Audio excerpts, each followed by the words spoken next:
Hello and welcome to Black Dragon Gaming. My name is Kat, and I'll be your host this evening. We are playing Tyranny, and this is episode 2. For some reason, last episode, my keyboard wasn't working. It is now. See?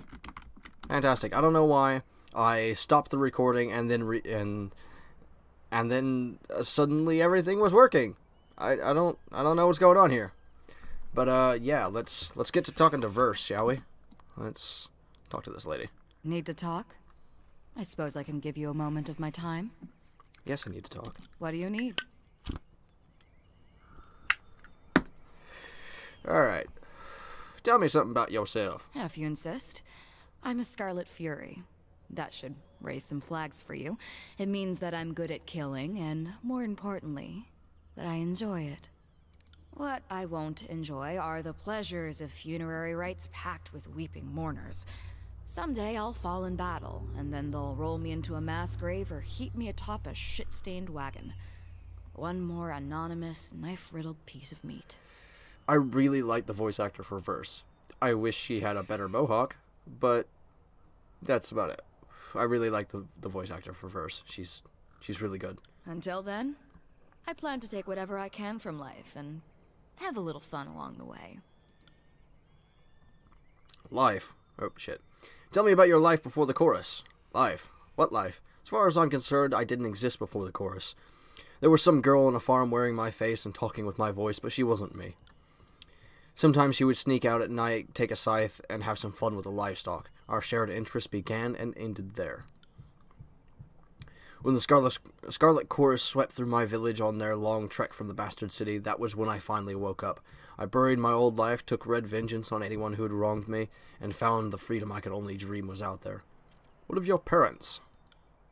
My mother ran a successful farm, and I worked it for a number of years before I found the chorus. She was a hard, bitter woman, acted like the world owed her something. She never talked about my father, though I figured out a thing or two about him later on. He was a merchant from the Northern Empire who took a liking to her, and she him. He only stayed around long enough to get what he wanted. But never mind him. My mother never had what you would call taste, so he couldn't have been terribly influential to me if he did stick around. I really need to get into the habit of starting my timer at the right spot in the episode. You know, when I'm still saying my greetings, just hit the button. I don't know. Anyway, let's see. Do you ever wish you could do things over and end up somewhere other than Kairos' army? That's as naive a question as I've ever heard. Kairos is everywhere. If you aren't in the Overlord's army, you're being trampled by it. Not true. You could be, I don't know, a merchant or anything else. Why do you think in nothing but the army? Well, I mean, I know why. You're killing things. That's what you do. But still, nothing but the army. Come on. Of course, I could have labored on the family farm into my maturing years, married some dolt, and littered him with a nursery of squealing piglets. Having my body torn to pieces by smaller versions of me does sound like fun. Or sounds like fun, rather. Then one day, when I decided enough was enough, I'd slit my husband's throat over to breakfast and run off to join the chorus anyway. My way saved a lot of time. Verse smooths back the feathers in her hair and shakes her head with a smile. You're a killer. Better to stick with the chorus. Oh, yeah. At least you understand. The chorus praises and rewards the things inside me that I would have had to suppress in civilized company. Life is too short to repress every desire, right? Especially if I have anything to say about it. Yeah. I actually do like Verse. She's a little chaotic and a little undisciplined for my taste, but she's quite cool, in my opinion. She's cautious of too many things, of certain things that I wouldn't be. But at the same time, I can see why she would be. How did you get conscripted? How did I think you have the wrong idea about me. The chorus didn't take me as a sobbing maid. I strode into their camp and enlisted. Someone tossed me a dented blade. I lived through initiation, spent a week butchering my neighbors, and moved on with my next kin. With my new kin, rather. Tea. I didn't waste time with goodbyes. My mother had long since died, and the rest of my family were louses. The girl I used to be, even she knew she was worth more than all of them combined. What's the significance of your feathers? I'm gonna have to ask that later. We're only at tier 1. Yeah, I think you need 2 for that. Okay. Enough questions about your past. Tell me about your time with the Scarlet Chorus. The Scarlet Chorus is mostly for madmen and peasants with rusty daggers, but it's also a little niche of freedom that I never had. Once I survived training and met my Scarlet Fury sisters, I saw a different side of the Howling Mob. Tell me about your training. For new recruits shoved to the front lines, training means surviving the first battle. Anything beyond that is for the fighters who show potential, whether as blade dancers or arcane madmen. There's nothing in the world like getting put through the paces as a Scarlet Fury. Every day is a test of your commitment and passion. Failure means death. The first few weeks were the hardest, but also the most rewarding. I earned my name, picked up some quality weapons, and met my sisters. Tell me about the Scarlet Furies. The elite fighters of the Scarlet Chorus. Your typical Horde recruit fights with a rusty spoon and a chip on his shoulder, but the Scarlet Furies are, well, different. We focus our madness. We coordinate, we kill, we dance. It's like art. Imagine a sculpture that twisted in weird, beautiful angles, and then gutted you too fast for you to realize what was happening. Sounds wonderful, and honestly, I would say both of these. It's like, that sounds pretty cool, but do you even hear yourself when you talk? You know? But you can't choose both, so I'm going to choose the first one because it gains loyalty. It is, as I remind myself all the time. The most important day of my life was when the voices of Nerat recognized my potential and sent me to Scarlet Fury training. Yeah, I always choose to get on people's good sides because I'm a manipulative little twat, so, It's better for people to think that you actually agree with them and everything, and then get them to do what you want, than it is to, just sort of be a dick all the time. Mind you, I am an ass. I know this, and it's fine. But, yeah. If you have something to gain, why not? May make me sound like a terrible person, but hey, whatever. It's not like I'm gonna lie to people to get them on my good side either. I try to only tell the truth when I do it. But I do omit some things, just like most people do. Little white lies and shit. You earned your name? If you think a simple farmer from the Tears would name her child Verse, I suggest you visit my old village. Most of them were walking around with surnames like Barrel or Fish. Not the most creative bunch. She smirks and shakes her head. The chorus takes your name away. Whoever you were before, you aren't that person anymore. Then you earn back a name through great deeds, usually murderous ones. That's why you see choirmen walking around with names like Stink Mouse or Face First. There's probably a good reason for it. The voices of Nerat gave me this name. When the Scarlet Chorus runs howling into battle, he doesn't hear war, he hears a symphony. And when I fight with blade or bow, he told me that my music stands out louder than anyone else's and contains too many parts to be easily defined. When you least suspect it, the arcane of secrets can be downright charming. Let's not ask about her real name. It's pretty obvious that, she prefers the Verse to anything else. Tell me about your weapon skills. When I was just a kid, it didn't take me long to realize I was a natural. I could pick up a rusty kitchen knife and skewer a rat from across the room. The Scarlet Chorus gave me opportunities to further educate myself. My sisters were always a bit surprised by how quickly I took to different fighting styles. She frowns for a moment and then shakes off whatever she wanted to say. Back to my questions about the Scarlet Chorus. What do you need to know? Who are your sisters? Actually, hold on a second. Yeah, let's go with that first. Who were they would be more appropriate. Three Whispers, Red Geyser, and Seeking Sheath. Best fighters I ever met. There wasn't a foe we couldn't take down together. Our fighting styles complemented each other perfect. I would have said each other, but whatever. Perfectly, so we divided up the killing work like bards sharing a song. At least we used to. She presents a solemn salute, which apparently the Red Chorus salute is raising your left arm like that, but Tell me about Three Whispers. She was as calm as the surface of a pond and light on her feet. More than one foe tripped and fell on their own blade due to Whisper's crafty footwork. Verse lets her gaze slip away from you as a fleeting moment of sorrow steals her attention. What about Red Geyser? A one-woman siegebreaker. She would launch herself at her foes like a battering ram. Not even a disfavored phalanx could have withstood that dumb, suicidal wench. Kairos' eyes, but she was something to behold. She first slams her fist into her palm. What about Seeking Sheath? That girl could pass a spear through 12 rings from the far side of a battlefield. Kairos help any foes who approached her marching single file. She made a game of spitting as many soldiers as possible in the same javelin. What happened to him? We were scouting. Yeah,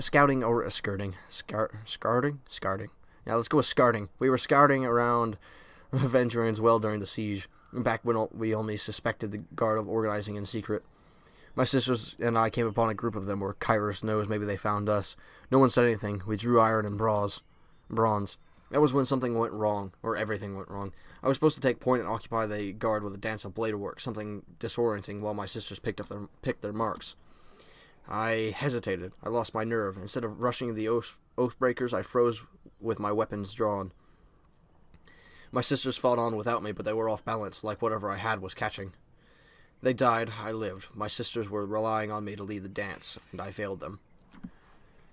Yeah, honestly, both are true. It's another one of those which one should I say thing. Both are true. It's understandable. Caution, sometimes you are just get struck by a thing of caution when you normally wouldn't be.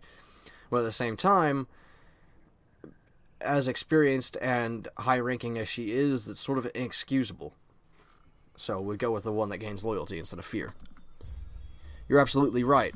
If I had witnessed the same in one of my sisters, I might have even killed her for endangering the rest of us. Good thing for me that they didn't get the chance. She chuckles, but there's no humor in it. Hesitation is a rot. It's unbecoming of any chorus member and unheard of in a Scarlet Fury. I would cut it from my body and cauterize the wound if only I knew its source. She grimaces once more and turns inward, contemplating. Any thoughts on the topic, or are we just here to open old wounds? Any idea why you lost your nerve in battle? I wish I had an explanation. For the first time, I lost the dance. The song of murder drew silent. Instead, there was only rigid, organized control.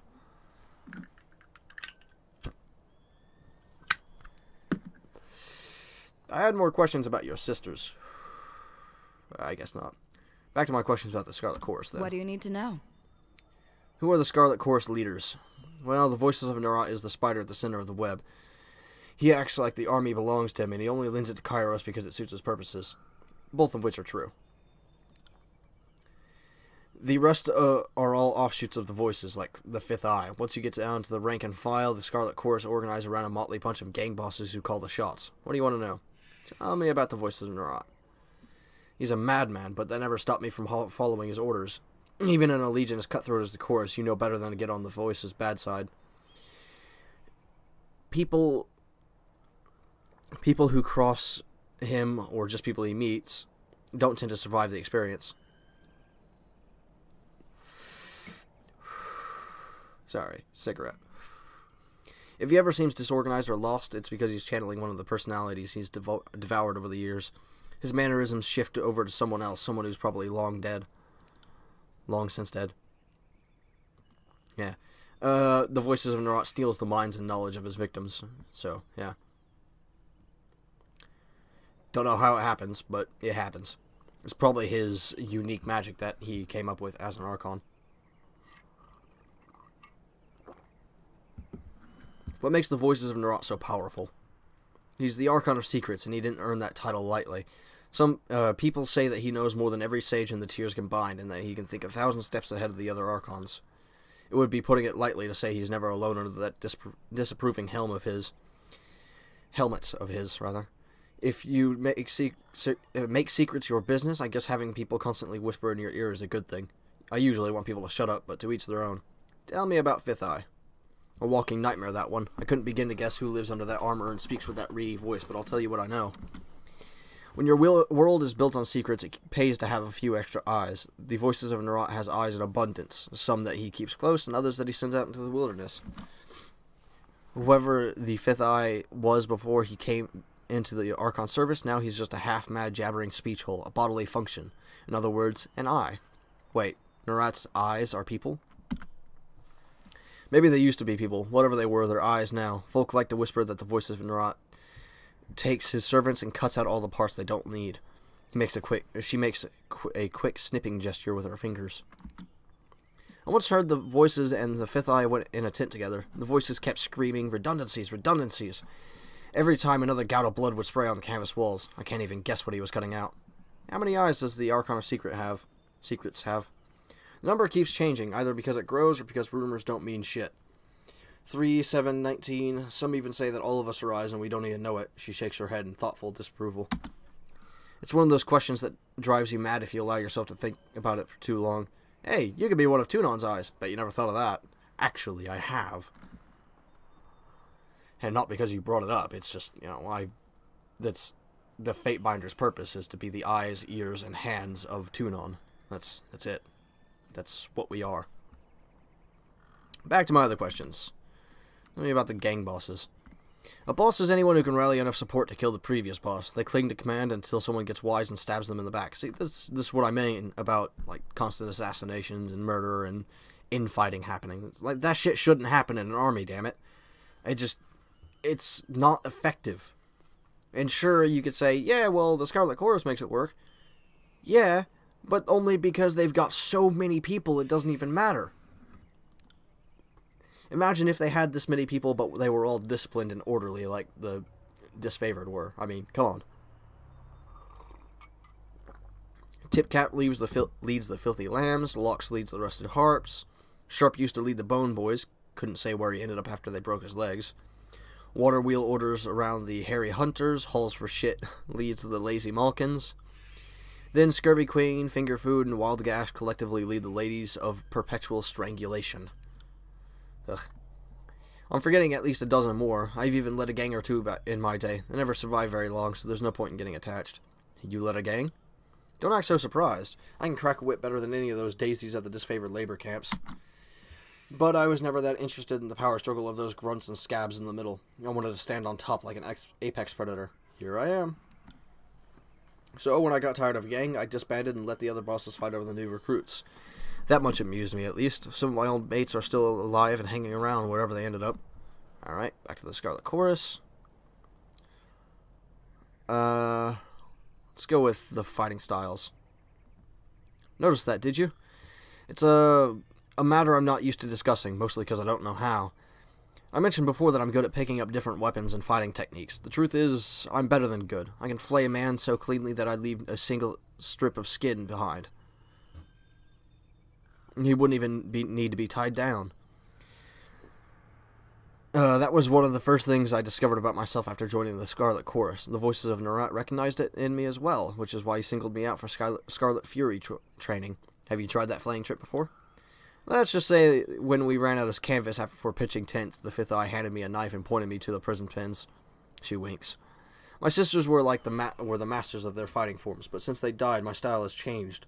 Almost like I can kill as they did. I can pick up a bow, a lance, anything really. I can tear someone to pieces with a weapon I only watched my sisters use. I don't know what it could be, and that worries me. Let's ask about something else then. What do you need to know? Let's go back to the... I'm a Scarlet. What I won't enjoy are the pleasures of funerary rites packed with weeping mourners. Someday Feathers. I'll fall in battle, and then We're going they'll back to the roll me feathers. into a mass grave or heap me atop a shit-stained wagon. One more anonymous, knife-riddled piece of meat. Yeah, if you didn't hear that, we're going back to the feathers. Now that we've got 2 loyalty with her. We are getting awfully chummy, so I guess you deserve a story. My mother kept a messenger bird, Witterbeak. He was an angry old bastard, spoiled from living the high life. Squawked in my window every single night.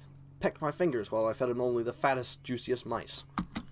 When I left the farm to join the Scarlet Chorus, I wrung that ungrateful little fucker like a dish rag. Plucked his feathers and gave his carcass to the mice. It felt like justice. She slides a crimson feather from her hair and spins it in her fingers. I also like how the feathers catch the breeze. Helps me keep my balance, especially when I'm moving fast. She slips the feather among the others and smooths it back. Enough about your past.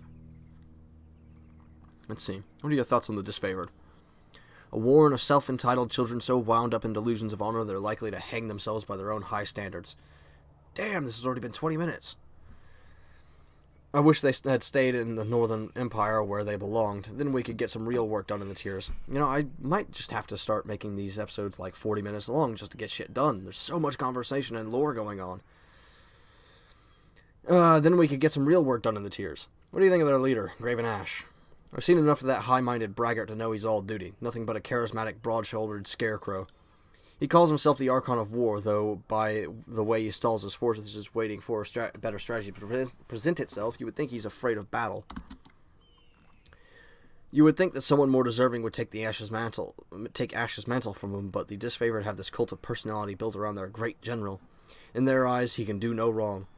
What about Ash's connection to his troops? Graven Ash protects. His soldiers keep harping on those words like they mean something.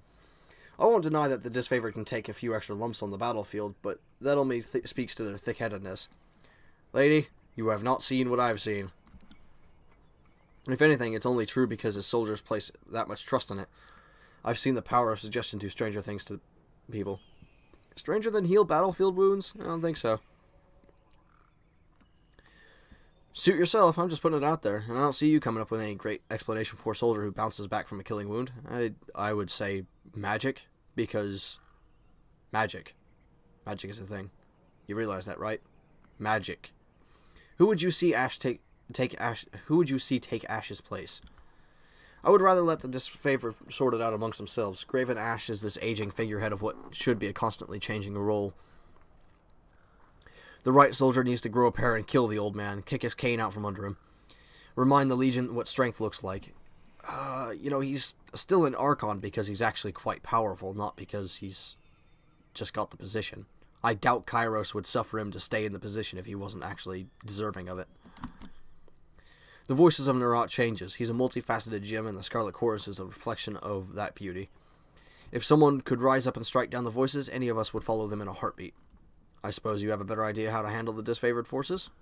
Of course I do. First, I'd stop babying the troops. Pain is a lesson best learned early. I conscript from the locals to bolster the front lines, and because why waste your elite on the vanguard?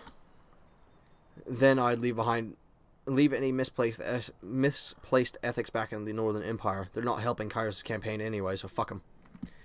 I agree with that last part, but the rest of it, I don't know. Having a good connection with your troops makes them far more loyal, which means they'll go to hell and back for you, which is good. That's what you want in a group of soldiers.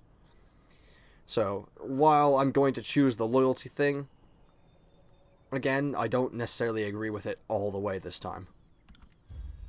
Would that be so wrong? The Scarlet Chorus is accountable for itself in ways that the disfavored aren't. Our weak die and the strong keep fighting to keep their rank. What's our loyalty with her right now? 2.5. The disfavored promote their waning bloodline and discipline any soldier with the audacity to show their teeth. Though they never admit it, the disfavored need the chorus to show them the way.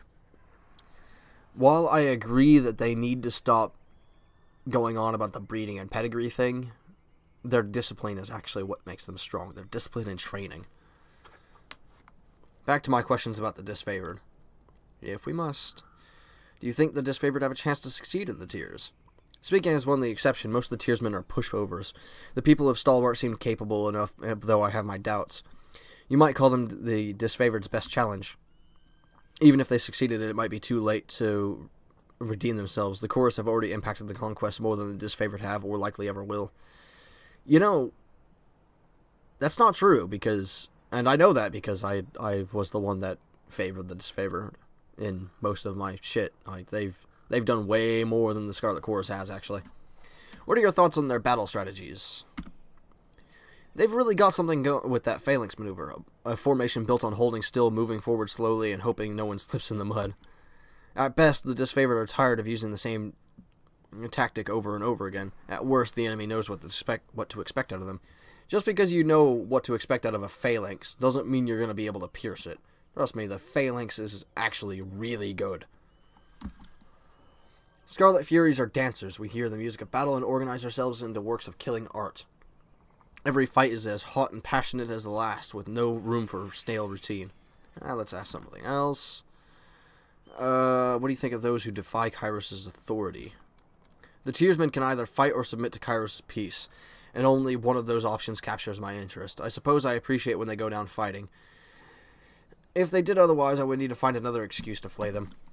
They need to understand whether we unify the tiers under a shared banner or at the bottom of a mass grave makes little difference to you, me, or Kairos. That's an interesting view of the conquest. It's a pragmatic one, anyway. The Scarlet Chorus caught on to the idea at the beginning of the campaign. If no one objects that we're here to carve a bloody path for gain and amusement, then by all accounts, that is our purpose. Besides, unification is such a vague concept that Kairos allows the disfavored in this chorus to interpret it as they will. The Overlord is concerned with results. I'm happy to focus on the details, especially if that means cutting off a farmer's legs while his family watches their land burn. There is no shame in taking pleasure in your work, but damn, lady, you fucked up. You twisted. No, there isn't, Fatebinder. I suspect that we're going to make something great together. A line of bodies stretching as far as the old walls. It's going to be beautiful. Did you fight any notable battles? I spent some time in Azure towards the end of the war. Beastmen ripped my units apart. We thought they may be working under Karen's orders, but we never found out for sure. Let's change the subject, by all means. Let's do a duel. That would be an understatement, and I thought you'd never ask. Since you're obviously at a huge disadvantage, I'll let you pick our weapon of choice. Lady, if I could choose my great sword here, you wouldn't win. But, you know, since I can only choose bows or knives, then I guess you're gonna win. Exotic. Good choice. I'll leave you to guess which one is my dominant hand. Verse slashes and parries with unrestrained ferocity. At times, it becomes difficult to follow her movements. After taking more than a few cuts, you learn to relax your eyes and better follow the subtle motion of her dance. You held your own. Call me impressed. Need anything else, or did I tire you out? Alright, let's see. Yeah, we're going with how is it that you picked up your fallen sister's weapon skills. It's been on my mind for some time, and I still don't have an explanation that fits. I have a few ideas, but Scarlet Furies share a sort of link. It's how we coordinate our dance in the heat of battle. We don't pass messages or anything, but our emotions and intentions sync up without words. She starts whirring one of her knives. After a moment, she sighs and slaps the blade back into its sheath. Is this link arcane in nature? I would say it's emotional. The chorus is more interested in passion. Magic is just a convenient tool. The one thing I always knew was that I felt this connection more keenly than my sisters did. I could pick up nuances they missed, and I could feel them from farther away.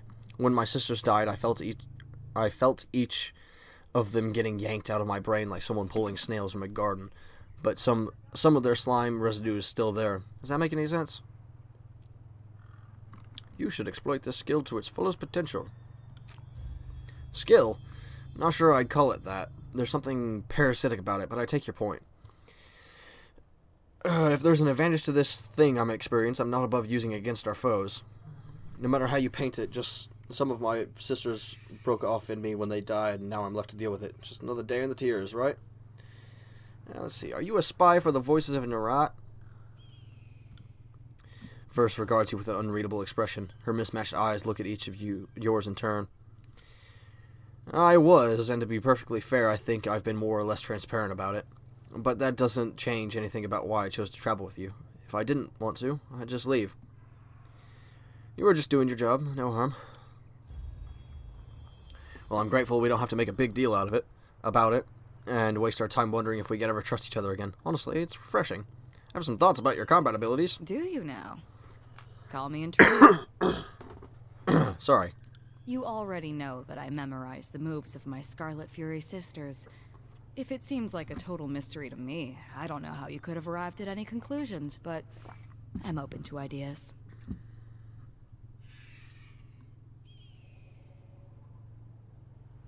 You know, I think I might wait for the subterfuge, my subterfuge to get high enough, just so I can see what that says this time.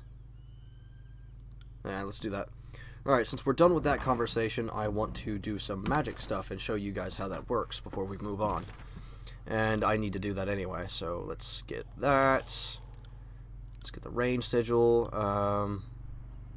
It's plus 25, plus 15. Yeah, that'll work from now. Okay. Now let's get some lightning going. Same deal. Yep, sign. There we go. Actually, can she even... No, she's not good enough with it yet. Okay. Yeah, you actually get abilities for having a certain amount of loyalty or fear. And fear and loyalty are not mutually exclusive. I try to avoid gaining fear, but I'm going to gain some anyway, and maybe by the end of the game I'll be able to use these and the other ones. Same thing with this, like favor and wrath are not mutually exclusive. In fact, if you see, I've got some of each on the Scarlet Chorus. The Vengerine Guard I don't have anything for, but yeah, I actually really like the disfavored abilities. There's the passive aura thing, which I really love passive abilities. Anything that makes it so I don't have to actively use shit is awesome. Let's see. I would like to get my Wrath with the disfavored this high, but I would have to compromise my role-playing character to do it, so I'm not gonna bother. Maybe I'll get it, or maybe I won't, but either way. I don't think, yeah, unless they're your companion or a faction, you don't get... Sorry about that. Apparently my body decided it wanted a hiccup. Unless it's a companion or a faction, it's not going to give you an ability, but you automatically get some combo abilities from your companions. As you can see here, this one is not the one that I got from her. This is the one that I got from her. So, actually, now that I got this, I can redo... let's put that there. Combo abilities, let's put that there, there. And there we go. How about you? Let's get rid of these. And there. Okay. Hotbar's all set up. Everything's working. Let's get out of here. Let's go to the disfavored camp. I don't think there's going to be any combat in this episode, which is unfortunate. But the next episode or two after that will be basically nothing but combat, as far as I remember. Most of this one will be conversation, buying stuff, accepting quests, and all that. Oh, I'm out of tea, damn. Alright, this one.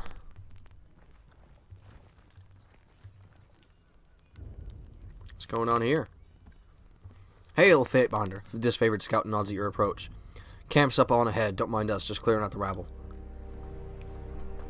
I still don't understand what I've done to offend. I respect that these are now disfavored lands, and I'm happy to give the Legion a proper toll, but she's going on about trading rights. What nonsense is that? Am I not allowed to trade one thing for another? It's not like I'm selling weapons to angry peasants or anything of the sort. If the Overlord regulates all trade, if you lack the proper permits, your goods are forfeit. A trade permit? Well, how was I mean, to whom would I speak about for such a thing? Not us and not our problem. Maybe march your butt to Bastard City and plead your case before Tunon, but we'll lighten your burden and relieve you of your wares first. That should make the long trek a bit more bearable.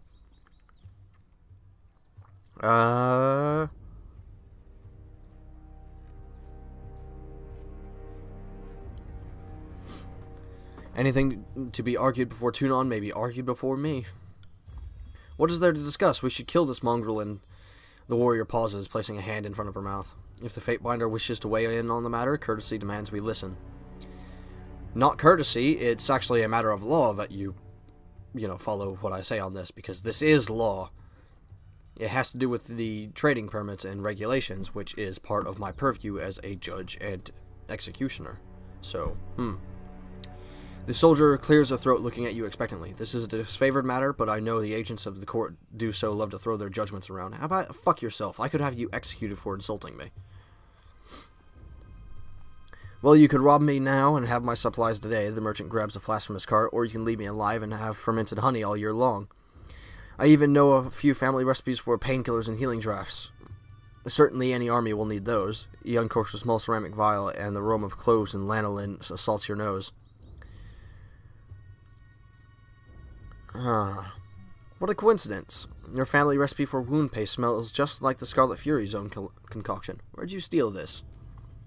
I don't... The merchant tenses up, his face flushing red. I don't know what you're getting at.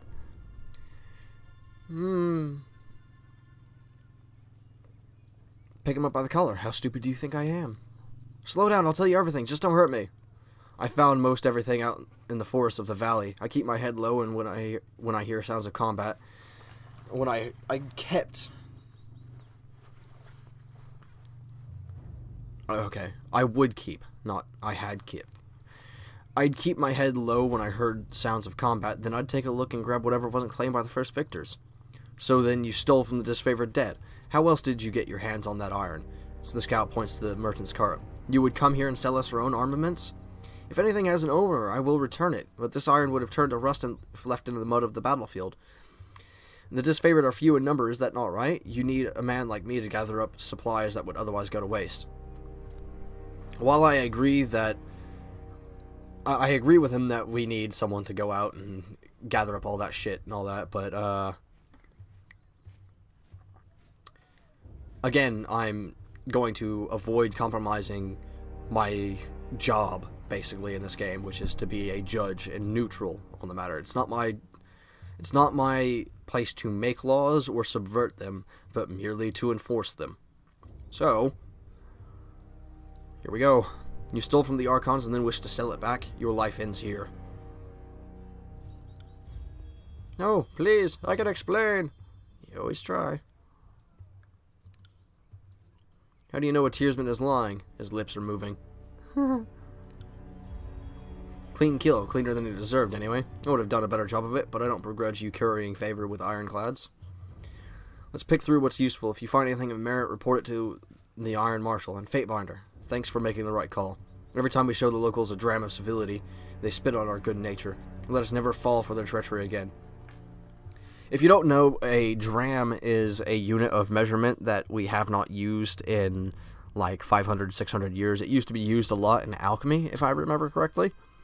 So, I know it looking like a gram, which would, brings to mind the amount, but I'm pretty sure it's a lot more than a gram, but not more than a pound, or a kilogram or anything like that. I can't remember the exact how much it is. I've looked a lot for how much it is, but I've never been able to find exactly how much. Maybe someone out there in the audience can tell me exactly how much it is, but, you know. Oh, sorry, just popped my back. Oh. And I can't open that yet, can I? Nope. Right. Slow down a moment. I know we're both eager to watch the Archons bicker over tactics like a pair of magpies, but I need to ask you something first. Why's that? The voices of Narot told me you've come as a mediator. Considering the source, well, I can't help, but I'm feeling... Can't help but feel I'm only hearing half the story. So let's have it out. What's so special about you? Here to deliver an edict from Kairos. That makes a crazy kind of sense, considering how long the siege has taxed the armies. I can understand why Kairos would send you with an edict to speed things along. Have you read it? Do you know what it says? The Archons must claim Ascension Hall by Kairos' Day of Swords, or all will perish. Speaking of, here's Kairos stuff. 1, 2, 3. 1, 2, 3. 1, 2, 3. 1, 2, 3. 1, 2, 3. Alright, anyway. Yeah. One more thing for the Archons to fight over. Well, thanks for cluing me in. If Kairos sends any lightning our way, just tell me when to duck. Why so suspicious? It's just a feeling I got. When the Archons are together, the air gets taut as a bowstring. I can't help but think no amount of compromise will get them to seeing eye to eye. So why invite a mediator from Tunon's court? It doesn't add up. Why do you think the Archons are at odds? I've been with the Scarlet Corps since the early days of the Conquest, so I can say it's been building for a few years now. There's an energy about those two, like a pair of storms moving to collide. I've heard tell that Graven Ash and the Voices of Nerat share some bad blood in the Northern Empire, but I don't know any of the particulars. By my authority, the Archons will fall in line. That sounds exactly like exactly the attitude to set this campaign in the right direction. I don't envy you the task of getting them to cooperate, which sounds about as easy as teaching a tornado to heal. At least you sound like you know what you're doing. What else has the Voice of Nerat told you? Only that I could find you in the Edring ruins. Truthfully, I could have picked you out of a crowd. You're the only one of us who hasn't spent the last few months bathing in the stink of the Matani River. Alright, let's go meet with the Archons. The war tent is just past the center of camp. One last thing, be careful around these disfavored types. They take their work seriously, and most have suffered too many blows to the head. Whatever. Alright, let's explore, make sure there's no loot out here. I can't remember if there is or not, so bear with me. Actually, let's speed this up. Sorry, I can't. A modest grave for the Archon's son, Brennix. We don't bother with funeral rites in the chorus. No point in thanking conscripts for their duty.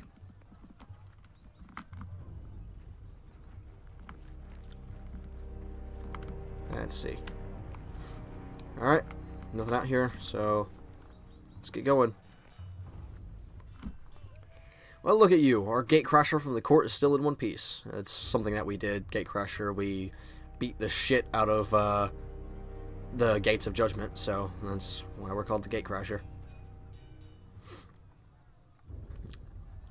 The Gatecrashers are a veteran that can boast having seen the war from day one, which is us. The guard proudly pounds his chest plate in salute. That's not a chest plate, that's leather! Stop it! Welcome to the disfavored camp. Always happy to have an honored ally pay us a visit. Graven Ash protects. That he does. The warrior nods in approval and then taps twice on the gate to signal your arrival. Be well, Fatebinder. Glory to Kairos. Indeed. What the hell? Oh, I've got my fingers in the wrong place. Sorry. Let's loot everything. Ooh. Alright. Let's see. What's this? Gives me armor, but lowers my accuracy somewhat. Lowers deflection too, but let's give you the helmets. Stick that there. Actually, you should be wearing my old armor because it's better than your stupid shit.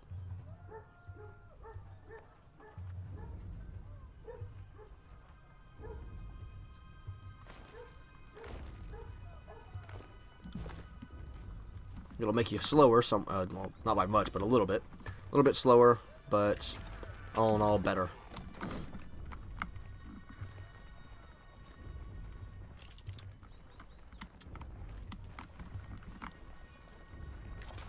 So you take that. Sorry, I can't. I don't think Bitter Quip has anything important to say at the moment, so we'll just ignore that. And these guys will train me. I am Lucia, this is Marcus. The disfavored soldiers point to the armored man behind her. Soldier points to... And you must be the Fatebinder. From under her helmet you hear an audible scoff. We've been assigned to babysit... Assigned to your hospitality, Marcus quickly interjects, while you remain on disfavored ground. If you should need a place to rest, we can make the necessary preparations. What can we do for you? Marcus, tell me about yourself. Not sure there's much to tell you. I trained at Fort Resolution. This is my first campaign, and I'm proud to be with the Legion. I was wounded at the Gates of Judgment, but Graven Ash's protection mended me good. I owe my life to him. Are you bragging that you let your guard down and took a spear to the gut? You really shouldn't boast about a filthy tearsman besting you in battle. You're just bitter that Lord Ash never seems to notice you. In all seriousness, I wouldn't take that spear again if it brought honor to the disfavored. Kairos knows we can use it. We are the elite fighters of the Northern Army, but somehow we still lack the Overlord's confidence. Lucia, how about you? I do this. She unenthusiastically lifts up her heavy shield, and I do this. She mockingly stabs at the air with her spear. Flying host is not my strong suit. I like her. She's awesome. Ignore my sarcasm. I've seen the Legion through my share of the campaign. After so much bloodshed under our pretenses of honor can wear me down. The North is my home, and I consider each and every one of these ironclad bastards in this camp to be family. You won't find another army where each member of the phalanx is as beloved and cherished as the next. See Mandy with a weapon, Lucia? I don't have enough reputation with disfavored. I know a thing or two about spitting foes who are stupid enough to challenge me. What of it? Easy, Lucia. We don't punish curiosity here. No need to fire off the handle on the basis of a simple reflection. They train us well, Fatebinder, and the Archon makes sure that our potential is realized before we reach battle, so most of us keep a cool head when we see any action. He looks at Lucia with a frown. Most of us, I said. How have your skills fared in battle against the Oathbreaker, Marcus? Wait, is this all a ruse? Did Tunon send you to test the army's training and grit? Because I won't stand for it. Will you calm the fuck down, you tangled fishnet of nerves? This is after how many head wounds you took last week? Stop looking for enemies behind every shadow. I guarantee you'll be disappointed. What's it like serving with the disfavored? In spite of our name, the Legion commands more honor than any military on the face of Terratus. Terratus is the name of the planet, I'm pretty sure. Either that or the continent. I can't remember. Unlike the chorus, there's tradition, discipline, teamwork, and unity of purpose. Take out the tradition, and you are perfect. Marcus looks out across the camp. There aren't many of us, but it's better that way. We're a tightly knit family bound together by trust and glory. Accurate enough. After seeing the disunity and bickering of the younger realm's defenders, I feel you're lucky to be in the most agreeable Legion of Kairos' host, even if we're not always the most efficient. The Legion boasts so much honor, why are they disfavored? I'm afraid that isn't for me to say. Others around the camp might be able to tell you more, but I don't freely discuss the Great General's history to outsiders. But you'll say that it involves the Great General, which is already telling a clue, idiot. Drat. At least the Iron Marshal isn't within an earshot, or I'd be washing my mouth out with wormwood.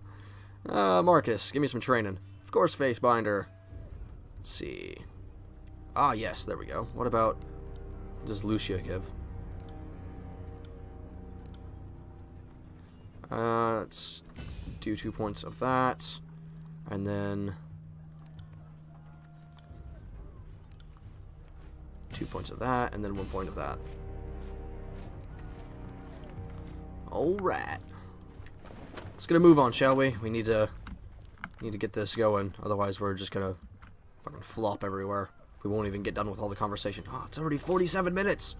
Oh, why? Alright, well, we will do a couple more conversations, and in the next episode, we will, do the actual story conversation in this tent. Hey, you. Isotanus curses the air as a blade of thin iron breaks in half beneath his hammer. Repairing weapons with scrap isn't exactly why I got into this craft, but our supplies are spent. Why not forge bronze? Bronze will do in a pinch, don't get me wrong. It can take a beating and get bent back into shape, unlike the stubborn iron we have here. And we always have plenty of tin and copper lying around, so supplies aren't the problem. It's a rare smith who can churn out military-grade bronze consistently. More often than not, it comes out soft. Look around, we're garbing the Legion head to toe in iron because it's cheaper and easier to produce for the masses. Couldn't do that with bronze. They call the disfavored the Iron Legion for a reason. Strategy and skill may be our backbone, but our claws are made of iron. The good stuff that comes from the smiths in Lethian's Crossing. You mentioned an iron shortage? I'm afraid so. The last shipment sent down the Mittani went missing near Echo Call Crossing, and I'm afraid we won't be seeing any more now that the valley is sealed. Forge-bound iron is Tunon's responsibility. Why is this the first I'm hearing of it? Keep your voice down. Raven Ash doesn't want to cause a panic or pass any information to the Venturing Guard. Best case scenario, the iron tumbled off a boat and is rusting on a riverbed. Worst case, it ends up in enemy hands. If I find myself in Echo Call, I suppose I can keep an eye out. I appreciate that, as does the Great General, more than you might guess. Maybe he isn't quick to offer his thanks to outsiders, but I know he'll be grateful for your help. It would be a boon to the war effort if our iron was recovered. You can trust me to handle this. I knew Tunon wouldn't have dispatched you without good reason. The court isn't exactly known for gambling when the stakes are high. Actually, speaking of, 1, 2, 3. He glances to a crate beside him and points to a small set of notches on the wood. You see that? That's how we tell apart our iron shipments from the rest. Inconspicuous so people don't go snooping around. You'll want to keep your eye out for these. Good hunting. Well, stop that. Show me what you got to sell. Let's see.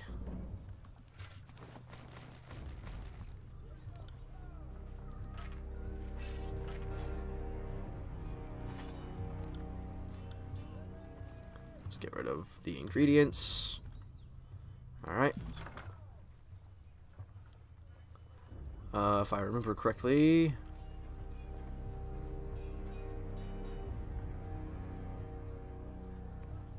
I don't think these are actually different at all. Okay.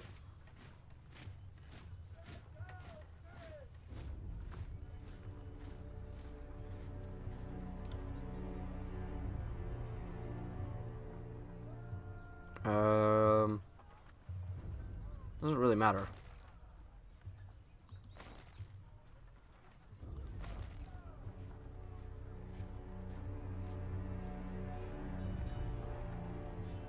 Yeah. Okay. Let's get this equipped.